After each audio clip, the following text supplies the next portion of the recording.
السلام عليكم ورحمة الله وبركاته. ازيكم عاملين ايه؟ يا رب تكونوا بخير وبأحسن حال. لو لسه ما اشتركتيش في القناة اتمنى تضغطي على زر الاشتراك وتفعلي الجرس عشان يوصلك كل جديد، وما تنسونوش باللايك. وبشكر لكل اللي بيكتب لي تعليق، بجد بشكركم جدا. قناتي بتزيد نور بوجودكم معايا. النهارده هعمل معاكم بقى اكله حلوه قوي وسهله وكلنا بنحبها، هي صينيه السمك. ما بتاخدش وقت وسهله خالص وكلنا بنحبها.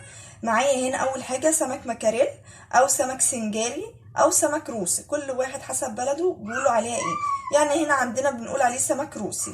ومعايا هنا الدقه طبعا، والسمك اساسه الدقه، حلاوه السمك في الدقه بتاعته.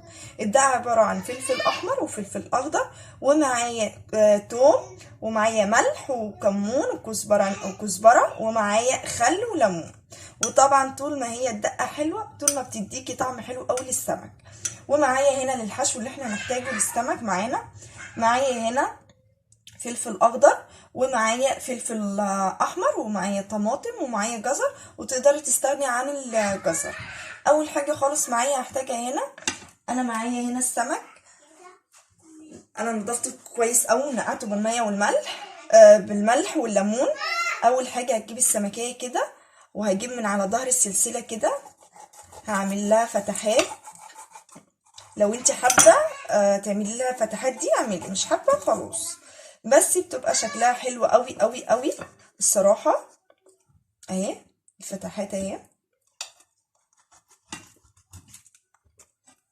ومعايا هنا اهو من على الظهر كده تعملي فتحات، بتبقى حلوه قوي قوي قوي قوي. وهنا بعد ما فتحت عملت فتحات كده من السمك من على السلسله كده زي ما انتم شايفين. هبدا بقى اول حاجه خالص، انا الحشو ده مش هحتاجه دلوقتي. انا اول حاجه خالص هملح السمك بالدقه بالفتحات كده من جوه كده، املحه يبقى حلو قوي قوي. اهم حاجه من بره كده عشان تبقى ظهر السمكه تديكي طعم حلو قوي، ومن جوه برضك تعملي تحشي كده اهو.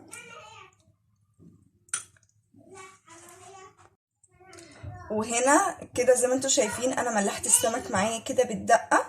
هسيبه بقى حوالي 10 دقايق كده، وهبدا ان انا ايه نعمل الحشو بتاعنا. هسيبه حوالي 10 دقايق وارجع لكم تاني.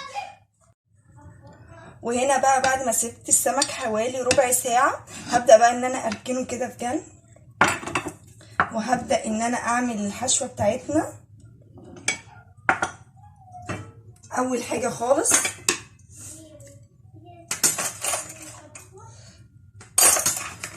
معايا هنا الجزر، ومعايا هنا طماطم. فيكي تستغني عن الجزر لو انتي مش حابه تحطي جزر مفيش مشكله. انا معايا هنا جزر، ومعايا طماطم،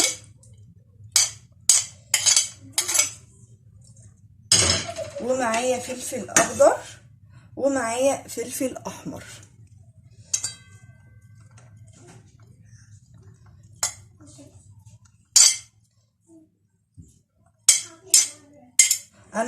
انا ما حطيتش الكميه كلها بتاعه الجزر والطماطم والفلفل الاحمر والاخضر، هحتاجهم دلوقتي وهقول لكم احنا هنعمل بيها ايه باقي الكميه.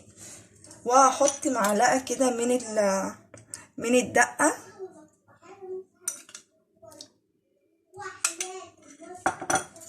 وهحط شويه من الزيت.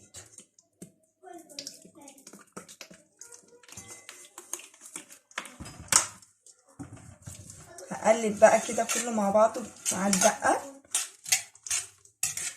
مش محتاجه طبعا لا تحطي ملح ولا كمون ولا تحطي اي حاجه، لان الدقه فيها كل حاجه. واحنا بنحط فيها دقه بنحط هنا دقه مع الطماطم عشان تبقى الخلطه بتبقى هي زي ما انتم شايفين. انا كده وزعت الطماطم معايا والفلفل والجزر. هبدا بقى ان انا اجيب هنا السمك معايا. طبعا انا حاطه فيه الدقه. هبدا بقى ان انا باقي الحشوه اللي كانت معايا، انا طبعا زي ما انا قلت لكم انا ما حطيتهاش كلها. هبدا بقى ان انا اخلطها كده ببعضيها. بصوا هقلب كده كله مع بعضه، وهبدا احشي قلبها، احشي قلب السمكه كده واحطها في قلب الصينيه. وهجيب بردك السمكية التانية كده، وهحط كده قلبها طماطم وفلفل زي ما انتوا شايفين، وهبدأ بردك احطها العكس كده. هنا بقى زي ما انتوا شايفين انا حطيت السمك كده في الصينيه وحشيته من جوه زي ما انتوا شايفين، حشيته. هبدا بقى الحشو اللي باقي معايا انا حطيت عليه معلقه من الدقه، وهبدا كده ان انا اوزعها على السمكه من فوق، اوزعه كده من على السمكه من فوق.